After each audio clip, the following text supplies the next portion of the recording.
Hey, boys and girls! It's Ron Bass with another edition of Ron's Talk. Ron's Rants. Ron's Mixed Bag.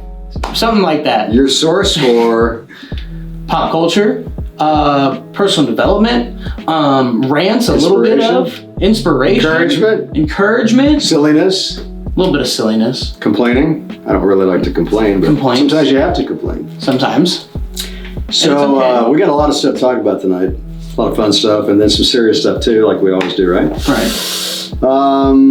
So tonight, the main topic is going to be about why do people suddenly change? Why are they suddenly out of character? I find that really interesting. Like somebody kind of goes along, and then all of a sudden, they're different. It's a big switch up. Yeah, big switch up. And so we talked about this the other night. I think a lot of it has to do with brain chemistry. I think bipolar is probably one of the big topics that go along with this strange sort of event. Because, I mean, somebody can be super cool one minute, next minute they're just out of sorts and not being dependable and not being reliable and acting crazy.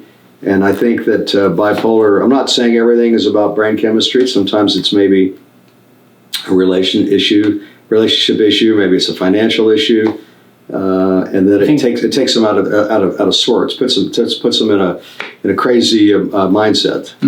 I think some of like the financial and like relationship, like all of that can be like environment and like situational. Like a situation can change quickly in 30 seconds. Well, give me an example.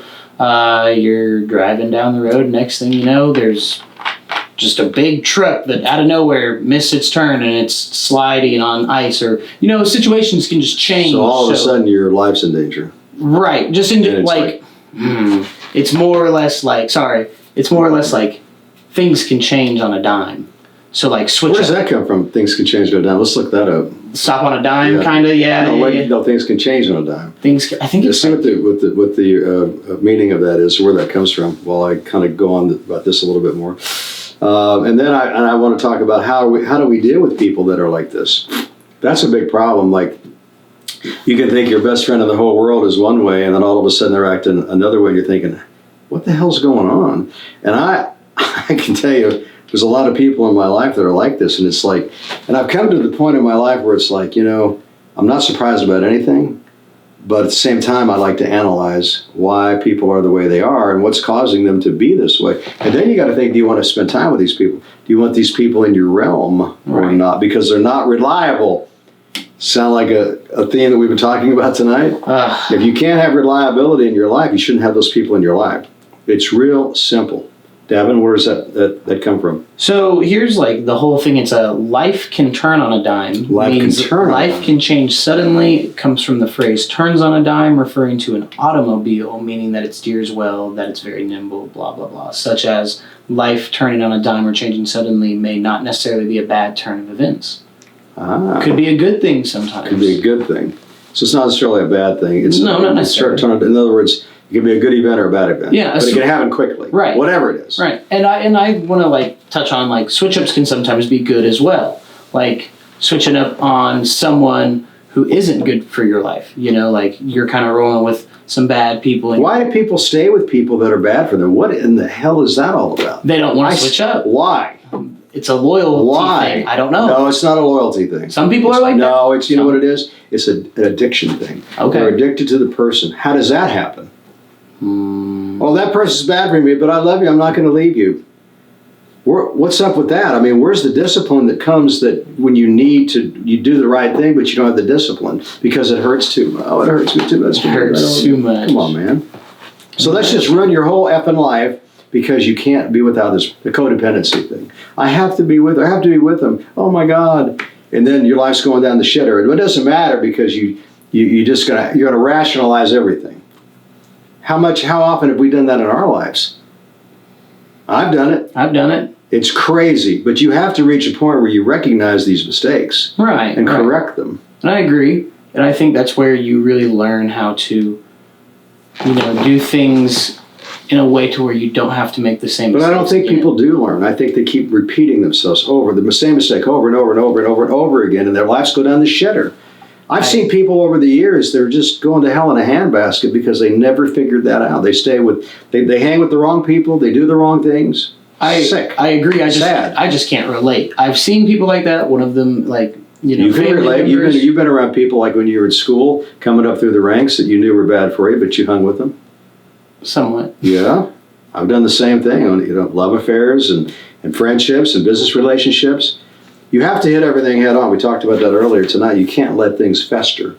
You have to get to the bottom of everything as quickly as possible. So how do we deal with people that are, let's call it bipolar, how do we deal with people that are high 1 minute and then low the next, that are up 1 minute and then what's manic, right? And then the next minute they're depressive. How do we deal with the people like that? Or do we even let people like that in our lives? It's sad, but do we have to honor those friendships, or do we just get the hell away? I don't know, because I'm kind of like that. No, you're not bipolar. I'm pretty manic in the sense of, like, when I wake up, I feel some type of way, and then, as the day goes on, it changes constantly. My mood is constantly changing. Yeah, but you're not bipolar. Bipolar is like extreme to extreme. Yeah, it's not extreme. You're generally pretty even-keeled, and you're higher at times, but that's enthusiasm based on your career, right. I think. Right. You may be ADD. We talked about, you're ADD. You know that. Mm-hmm. And I'm probably ADD too, but and I know I have anxiety issues and all those things we talked about, but I've learned how to control a lot of it with exercise and rest and nutrition. Yes. So look, we think everybody's got some kind of chemical imbalance, but that's not true. Most people are normal. Only about like 20% of people are chemically imbalanced, which is, you got 100 million people, that's 20 million people. Right. It feels like everybody. Right. But it isn't everybody. But you and I are in that group. We're both chemically imbalanced. Sorry. Sometimes I can't even focus on, like, I have to find at one point I need to find a video to show you how ADHD, in the day of ADHD person's life, it'll describe it. Sorry. Yeah, there it is right there. Yeah, it is right there. Well, I mean, I'm like crazy in how I conduct my life too. But look, what's the old saying? Everybody's crazy, and I'm crazy too. The whole world's crazy, and I'm crazy too. And I'm crazy too. So what do we do with these people? Put them in a cell somewhere and lock them up. Feed them drugs so to keep them calm down and tranquilize them. No, what do we do? I don't know. Find a way to cure their.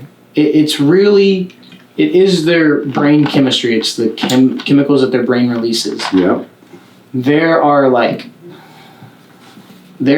ways to alleviate that. Like, there are forms. But the question is, how do we deal with these people? Should we spend time with them? Not spend with them? Try to change them? You can't change people. You can't push a rope. Yeah, you can't change them.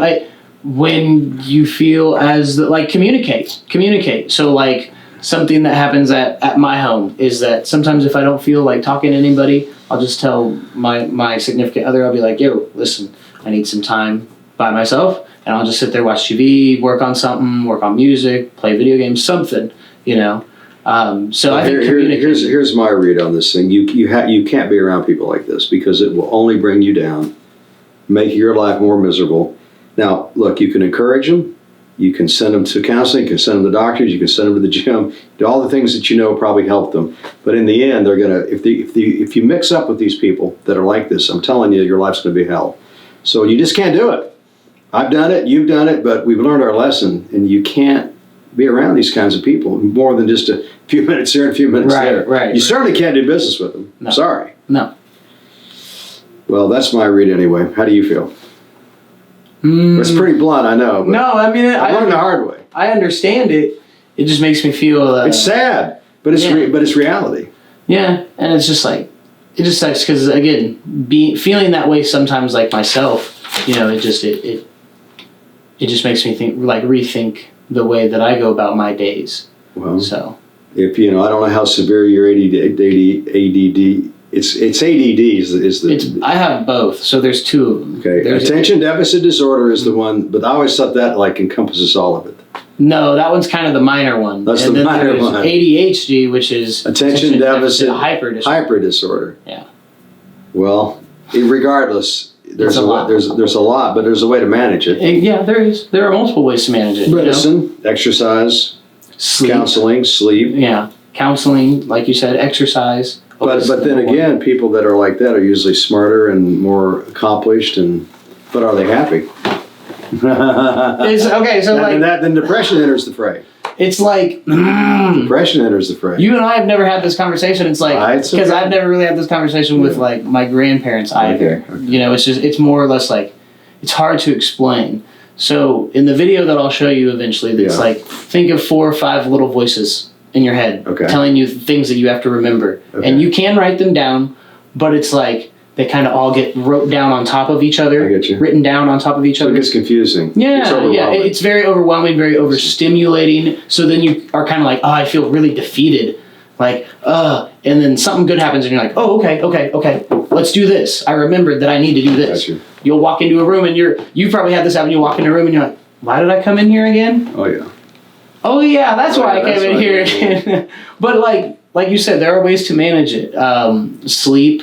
Having those 1 hour, 2 hours a day, like to yourself, reading, working on music, working on your hobbies, anything, sitting there drinking some coffee, there's so much that goes into it. So, some days it's like you can't control how your mind feels and you just kind of feel weighted down and you're like, man, there's a lot going on. I've even come to you saying that, but then there's days where it's like, all right, let's go out and do it. Let's go out and tackle the day. Yes. And those are the majority of my days. But there are those days where it's like, man, there's a lot going on, a lot on my mind today. Well, it's admirable that you're willing to talk about it and get it on the table and not hide behind it. So. No, never.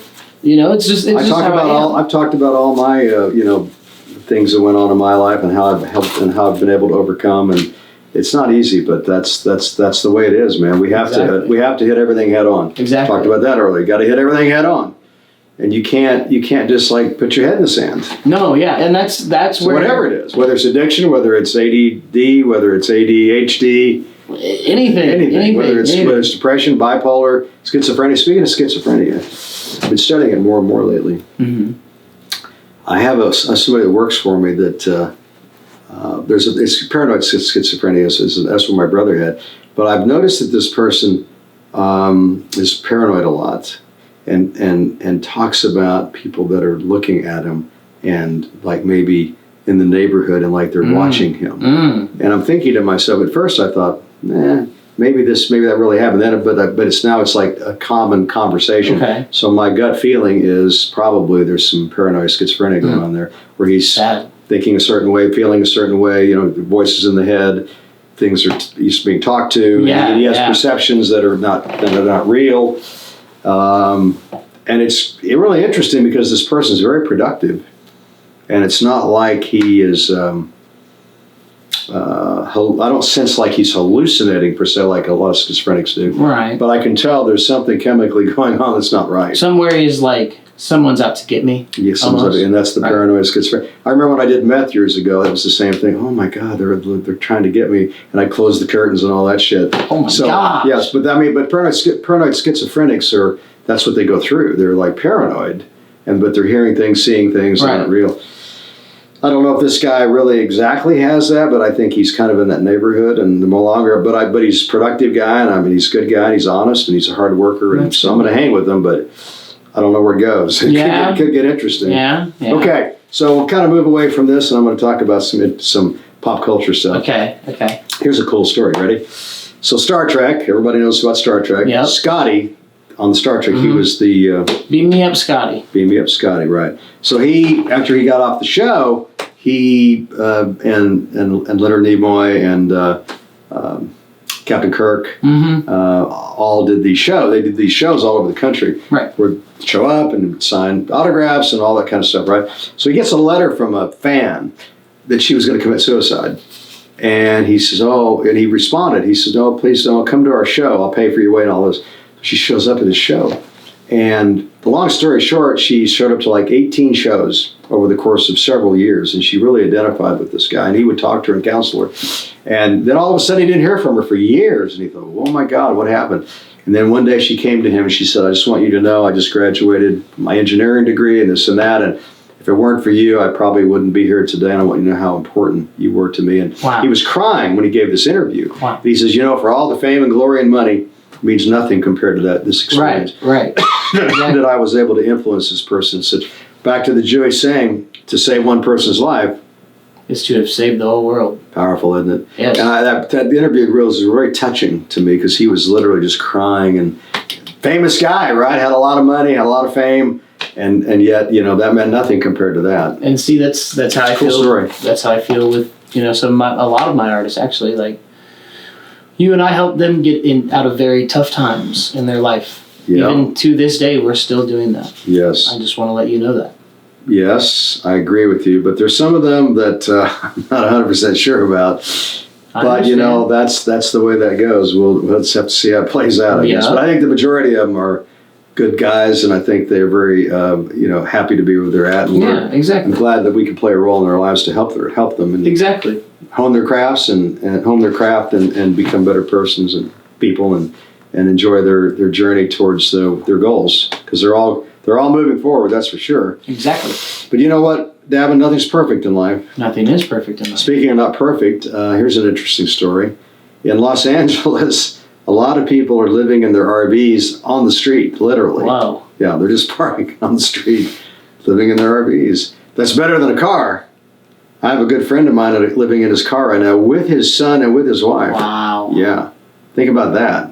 That's crazy. Yeah. And guess what? This is not the first time. I've known this guy 20 years, and I bet I've seen him do this a dozen times. Man. Drug addiction, so he can't hold a job. And the wife is not as bad, but she goes along with him. When he does drugs, she does drugs. Limited rights with the kid. Doesn't get to see the kid very much. Can't hold a job. Is unreliable. Somebody you can't really be around very much. I try to help him a little bit, every once in a while to feed him and stuff like that. But, that's all you can do. You can't be in their lives that much because they'll pull you down. Right. Everything's drama.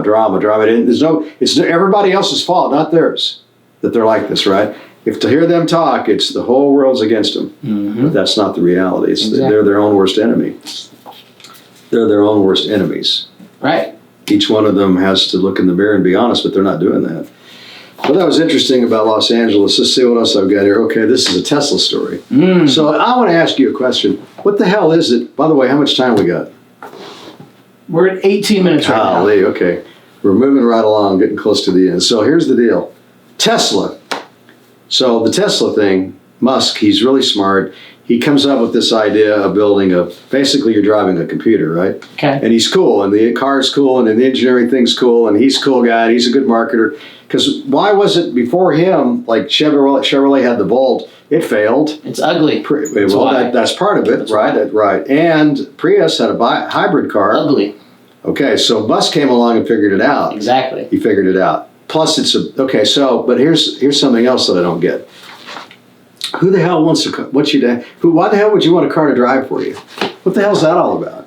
Somebody said to me today, "Oh, it's great for old people." Well, how many old people are driving Teslas? Right. So what the hell's that all about? Listen, it's another marketing ploy as far as I'm concerned. having a car drive itself is just like, ooh, look what I have. That's stupid. All it is, and it's dangerous as hell. It is, in my opinion. It is. I've read many stories where people have died in this event, having the car, or let alone close calls. I don't know, stuff like that. It's just silly to me. No, I understand. I don't know. See, my car drives itself, but I don't use it. I use it one time, and it doesn't like make turns and things for you. It cruises in your lane. It just makes sure you stay in the lane. Well, I mean, why is that important? It's just, say... It's cool. No, okay, it would work in the sense of, say, it's really windy and the car is, I don't know. Man. I don't use it enough to... Driving a car is cool by itself. You don't need the car to drive for you. I don't use it enough to justify it, personally. That's me. I think it's a bunch of baloney. However, I have read that in the future they claim everything's going to be driverless and that the highways are going to be connected to the cars. However, they're going to build this system, and that's when all this is going to really take place. All this is going to make sense later, but who knows? Okay, way after my life. How about this? So today, Apple came out with their own VR headset, augmented reality, AR. Right, but it's more than that. It's to compete with Oculus, which is the Facebook product, but it's $3,500. You put on the set, and it's more than it's a computer. I mean, it's not just it's a watch, a computer, a phone, MP3 player. It's spatial. Yeah. So everything is in front of you, wherever you want it to be. So it's kind of like, what's the word that they used years ago? I was watching. Futuristic. But when you can make things appear, what appears to be in space, and it's not really holistic. Oh, yeah. Or holograms. Yeah, hologram. So it's basically a hologram. It is, but it's right here. Right. You got to put the goggles on to see it that with the hologram. And then eventually they're going to turn it into where you can do contact lenses and blah blah. But it's glasses. So it's supposed to be a pretty cool deal. $3,500. Jeez Louise. I wouldn't. Just talking out loud, man. I don't know all this. So here's something interesting. I didn't know this. When you take a nap, like a 10-minute nap, they say the scientists claim that it's just as refreshing as if you had woke up from a whole night's rest. That's crazy. Think about that.